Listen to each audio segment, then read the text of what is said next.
Welcome to another edition of Thinking Like a Lawyer. Yep, this is Joe Patrice. Those were Hi, Joe Patrice.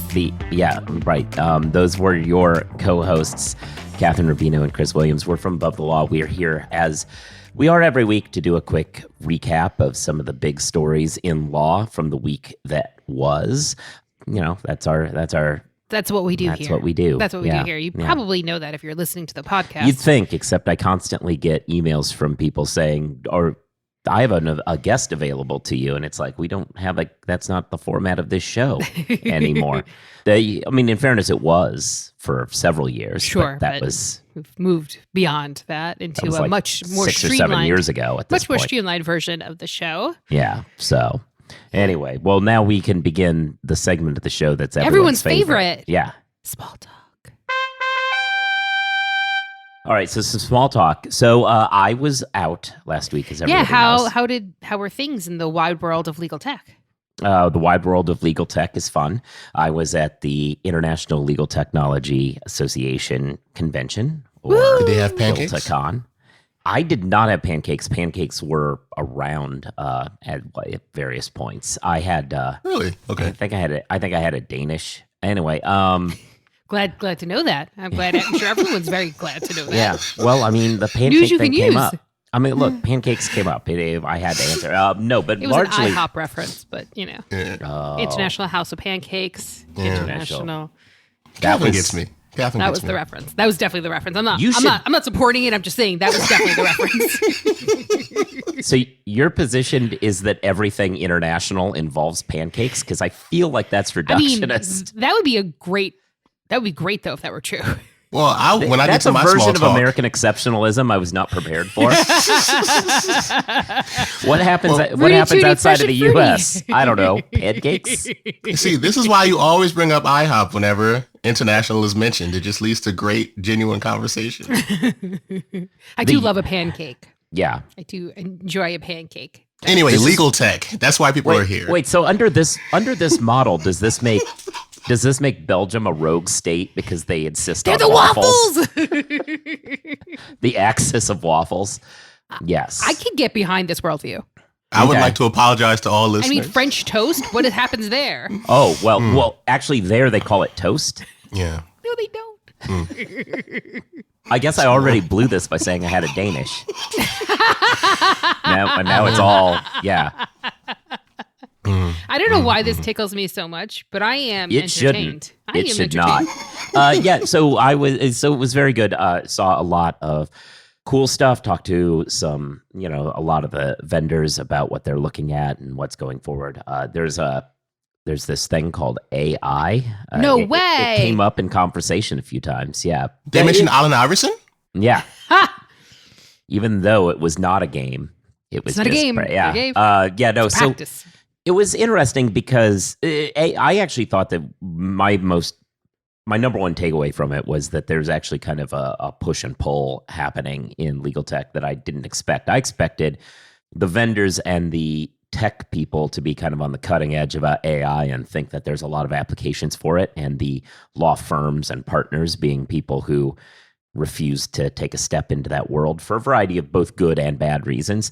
And there is definitely some of that, but the parallel takeaway I got was that for some of these legal tech people, they're a little frustrated because the lawyers are excited about AI in ways they've not been about tech in the past, and in dumb ways, saying things like, go out and get me some AI. What's our AI strategy? How are we integrating AI into this product? And the answer to in some of these instances is we aren't, because that would be a recipe for getting disbarred. So it's an interesting push pull, and by that I mean that there's just certain tasks that don't lend themselves to AI, like managing your documents.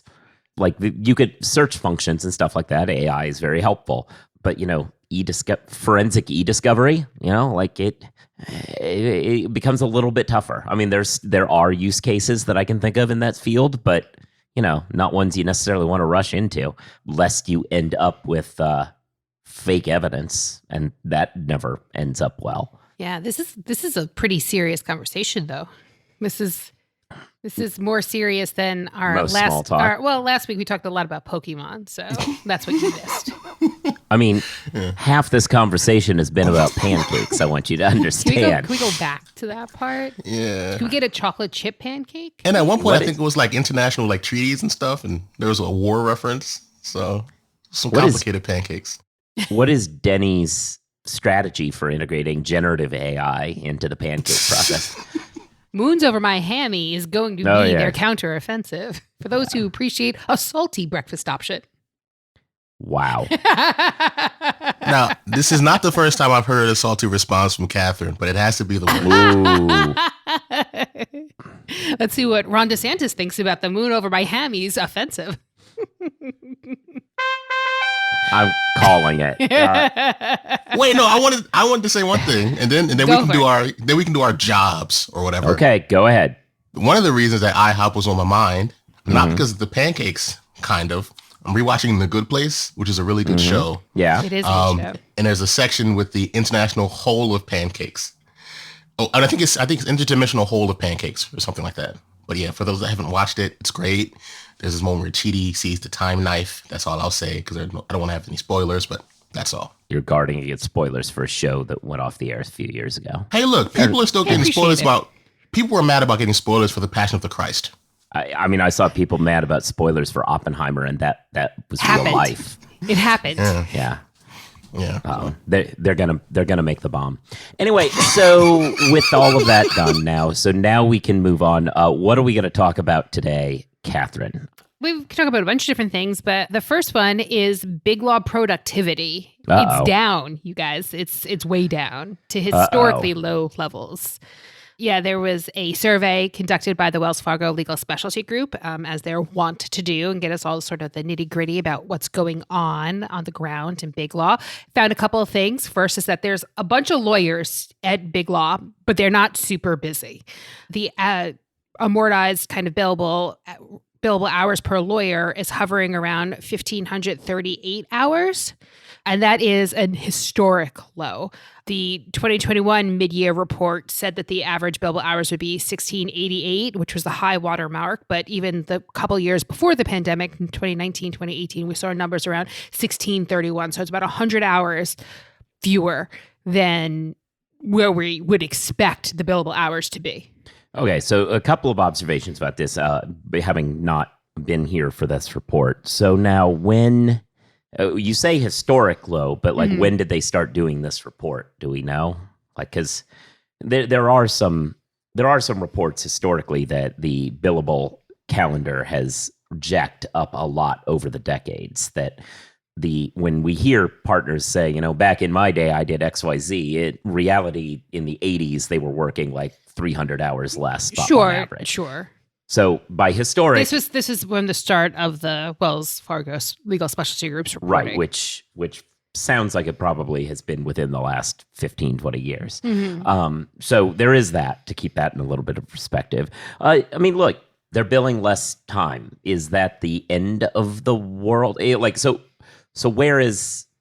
Does it break it down by practice area? It does not. That's just sort of the average number that they're seeing.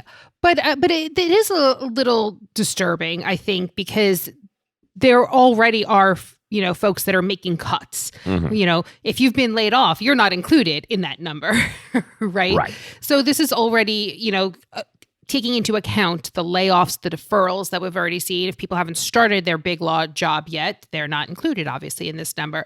And I think the other part of what's interesting about this report is what people are planning on doing about this. People are not billing as much. What does that mean? Will we see more layoffs? Maybe, but probably not, I think is what the report says, is that most firms are in a position of just trying to wait it out. Yeah. Let's kind of take the hits if we have to take the hit for a year or so and see where we are in a year, thinking that this will be cyclical. We're going to see an increase in demand, sooner rather than later. And we'll kind of figure it out then. Yeah, I mean, we've already seen some good demand numbers over the last couple of quarters. And then we have, I think a lot of us believe that deal activity is going to kick up in the second half of the year. So that would theoretically kick up those transactional numbers. I would be very interested to see if there were some breakdown between practice area and maybe even firms. There are firms who are really heavy in certain, with certain clients who are suffering more than others. That would bring down that number, obviously. From a tech perspective, there's obviously some degree of the hours will go down as efficiency goes up, but sure.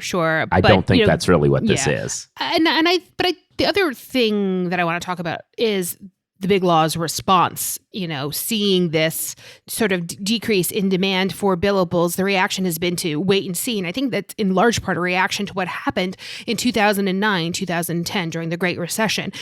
During that era, firms were very quick to start cutting associate jobs. And what happened was they didn't have bodies in place when demand picked up. And they all of a sudden had missing classes worth of partners and senior associates that should have been in place if they hadn't done these massive layoffs in 2009. And I think that they were caught sort of with their pants down during that era, and they want to make sure they're not put in that unfortunate position again. Yeah, I keep saying that the firms that are making these cuts, they have to think through the long-term effects of it, because it sucks to pay Big Law salaries and not get tons of production out of them for 6 months. But if you think things are turning around in 6 months, paying them that without necessarily getting the hours in return is a small price to pay for not having to start over from scratch when everyone's lateraled out at your firm later. I think that's also why we see firms being a lot more upfront about the cuts too. So there's not sort of bad blood between the firms and the folks that they're letting go, and which opens up the door for them to be rehired, and there not being sort of bad feelings about it the way there was in 2010 when you couldn't pay me enough to go back to certain firms. Right. And I think a lot of people felt similarly who were impacted by those layoffs. I think that's right. Even if this is because of work shortages, do you think that remote work is going to get scapegoated as a reason for this? Absolutely. Yeah, I think that's actually a great point. Yeah. I do think that they're going to scapegoat remote work, even though it's probably not the case. In fact, if anything, remote work is probably driving up these numbers a little bit more than otherwise, because people can bill their commute because they don't have to spend an hour driving back and forth every day. But no, that is definitely true. They'll force everyone back into the office and nothing will change, or something will, and it'll be completely exogenous, and they'll attribute it. They'll still give themselves a gold star for forcing everybody back to the office. Yeah. Hey, Guy, what's up? Just having some lunch, Conrad. Hey, Guy, do you see that billboard out there? Oh, you mean that guy out there in the gray suit? Yeah, the gray suit guy. Order up. There's all those beautiful, rich, leather-bound books in the background. That is exactly the one. That's J.D. McGuffin at Law. He'll fight for you! I bet you he has got so many years of experience. Like decades and decades. And I bet he even went to a law school.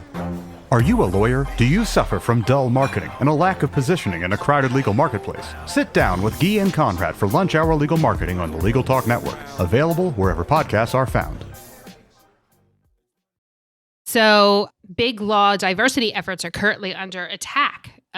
Fresh off of the victory. That's so weird, because it's weird because when the Supreme Court did that case and struck down affirmative action at the colleges, when people said, hey, they are striking down affirmative action, a bunch of people from the Federalist Society assured me this was a very limited opinion and it would not in any way spill over, and it was unfair and potentially slanderous to be calling it the end of affirmative action. So you're saying... Yeah, it's gonna be bigger. Edward Blum, who founded Students for Fair Admission, who were the plaintiffs in the case that you're talking about, also founded the American Alliance for Equal Rights, and that group has sued two different big law firms off because they have fellowship programs that are DEI focused. So Perkins Coie was sued in the Northern District of Texas, and MoFo, Morrison Foster, was sued in the Southern District of Florida because of their diversity fellowships. And Blum has said things like that it's rank discrimination and how dare these firms think that this is acceptable, that kind of, general attitude about it. I don't think there's much surprise that Perkins Coie is the first one that they attack. This is the Democratic Party's longtime law firm. Although Mark Elias is no longer. Mark Elias is no longer there, yeah. but the Democratic Party doesn't use Elias anymore anyway. So Perkins Coie is like a long time Dem firm, and so of course they would go after that. I can't quite tell off the top of my head why they would target Morrison Foerster, because it's not like these are the only two who. No. Yeah. Well, okay. I think that a couple things. They have diversity fellowships that are specific to bringing 1 and 2L students from underrepresented backgrounds to the firms. But I think also MoFo recently opened up their Florida office, and I think that having a Florida district court judge and going through that circuit court process is going to be more favorable than if they were starting the litigation in New York. Oh, right. The forum shopping aspect of all of this. Yes. Great. Yeah. I mean, listen, it's not a coincidence that these cases are in Texas and Florida. Right. That is a much higher brow assumption on why that was the case. I just assumed somebody said, we need to get these mofos, and then more popped up. I mean, it helps. But no, that's a great point that there's a bit of forum shopping when you can make sure that you're going to end up in the 5th and 11th circuits, respectively. Which, listen, it's probably going to go to the Supreme Court regardless, but it's better to be wanting to affirm the circuit court's decision than trying to overturn it. And that's a good point. And then once it gets to the Supreme Court, all those people who told me that original opinion was very, very limited that the court will never go further. They'll never acknowledge it happened. Yeah. Okay, we're back. I think the last story is an evolving story that is coming out of one of our favorite law schools. We're talking about Ass Law, the Antonin Scalia School of Law. Law school now, but yes. Well, no, they're trying to. They created that in an attempt to make us forget that it's Ass Law. Sure. So it's an evolving story. To catch up, former Federal Trade Commission Commissioner Joshua Wright, who's been a professor at George Mason Law School, he recently announced that he was happy to announce that he was moving to the private sector and leaving academia. That prompted another law professor at Cleveland State to point out that she had a skeevy experience with him, where he was the head of hiring for the law school at George Mason, and dangled job prospect in front of her to get her to go to dinner with him, and then he propositioned her. Skeevy's right. She later found out that the job never really existed from another professor that she trusted. So that was in the annals of sexual harassment, that is not the worst, but it's, not great. That went viral, and that was followed up by a pair of senior lawyers now, partner and of counsel at 2 big law firms, pointing out that when they were 1Ls, they got propositioned by him and then ultimately engaged in years-long sexual relationships with him. So as a professor, he was picking up 1Ls. They told this to Law 360, who published an article about it, and then he has now sued them for $108 million of defamation because he says they've ruined his business and his professional contracts, and his reputation in professional circles is down, and yada yada. He claims they were trying to extort money from him by asking for millions of dollars to not go forward with their story. That's at least what he said. So that's where we are. Okay. That's been a journey. It has been a bit of a journey. So his complaint exists. I've read it, so that you all don't have to. What's your take on that complaint? Yeah, there's it's a fascinating complaint. I actually think it's really fun as a complaint to see somebody not understand what is going on, because this is a guy so his complaint is, they've ruined my reputation. But he begins from the premise of they've ruined my reputation. They consented to all of this, so there was nothing wrong. And it kind of glosses over the way in which maybe in 2023 his reputation is being harmed more from he was a 40-something professor picking up his 1Ls than it was any kind of coercion sort of thing. So while So he writes this long diatribe about that. There's some fascinating allegations, parts where he says, oh, one of them's just jealous because she knew that I had started sleeping with another law student that was her rival. And so he's bringing more weirdness into that's the thing, because he doesn't say it's the other one in the suit, which seems to suggest that we now have 3 1Ls that he was sleeping with at one time. Yikes. So he's making that, he's saying that in his complaint. Usually people don't write complaints that make them sound worse. Just as a general rule, tactically, that's a bad move. It's a fascinating one. He talks about how they made this demand to extort him for millions of dollars, but he says that happened after they destroyed his reputation professionally. So I don't quite understand how that extortion scheme works, because you lose a lot of the leverage after you've already done the damage. It's crazy. It does read like someone who didn't understand the assignment, which he's represented by folks from the Banal Law Group, which is one of the Trump land regulars involved in all of the election stuff there, unsurprisingly perhaps, and that's where we sit with this case so far. I feel like this is going to continue to be a source of stories for you, Joe. It could continue to be a source of stories for me. I was going to say, what's the over-under on this getting worse? Yeah, I don't know. It's going to be interesting. I really don't understand. Having read it, I'm not positive where he thinks he's going to gain traction. I mean, he makes a lot of very hyper-technical arguments in the complaint, like, technically, I didn't have to do it. I didn't have to disclose these relationships under university policy at the time. And I'm like, yeah, but do you think the reason your reputation is suffering is because you didn't disclose them?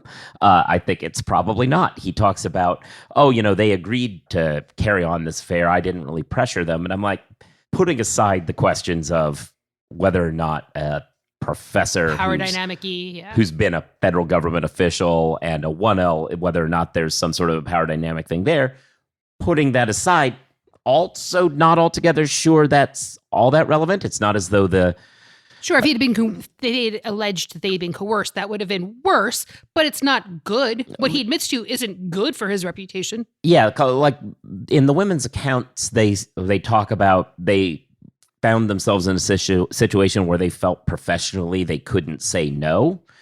And he's like, well, I never physically coerced them or anything. And I'm like, I don't think they're saying you did. Yeah.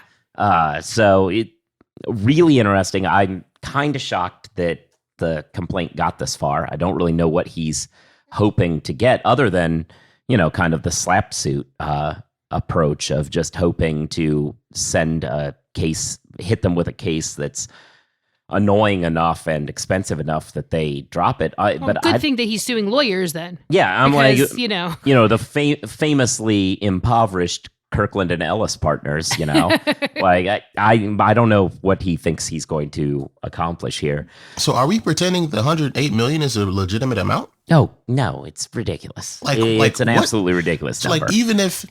Where did I just don't know where that number came from. So it's interesting because he does in the complaint make allegations of several $1 million worth of business that he's losing.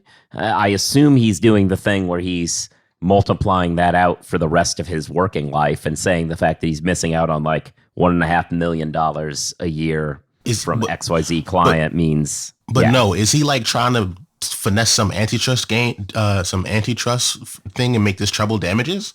Like, no, he's not money. He's not cashed up like that. Like, he doesn't have that much going for him, I'm assuming. Yeah, no, I mean, the reason Chris throws antitrust in there, because it seems like it was a little bit out of left field. This is an antitrust law expert, and they're all the people involved are antitrust law experts, but the case itself is not. And also treble damages, you get 3 times more. Well, right, no, but there's plenty of different things that go there. But I think he's just trying to say that the lifetime of his career is missing. But I don't know. I also don't know how troubled his career will actually be. He's, the kinds of clients that he probably enjoys are not likely people who worry about this sort of allegation. Anyway, so that's that story. I think that's everything for the week. Is that right?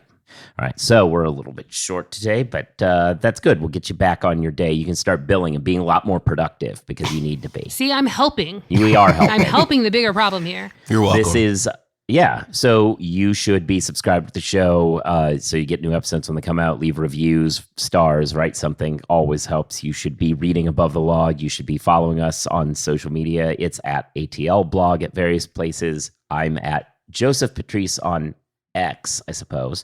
And I'm Joe Patrice on Blue Sky. Catherine is Catherine1 at both places. Chris is Rights for Rent on the formerly known as Twitters, and what on Blue Sky or whatever? To be Anything determined. Yet? And that's not the name. Right. It's yeah, just to it's be you determined. haven't done. All right, okay, fair. You should be listening to other podcasts. Catherine's the host of the Jabot. I'm a guest on the Legal Tech Week Journalists Roundtable. There's a bunch of shows on the Legal Talk Network worth checking out. And with all of that, I think we're done, and we'll talk to you next week. Peace.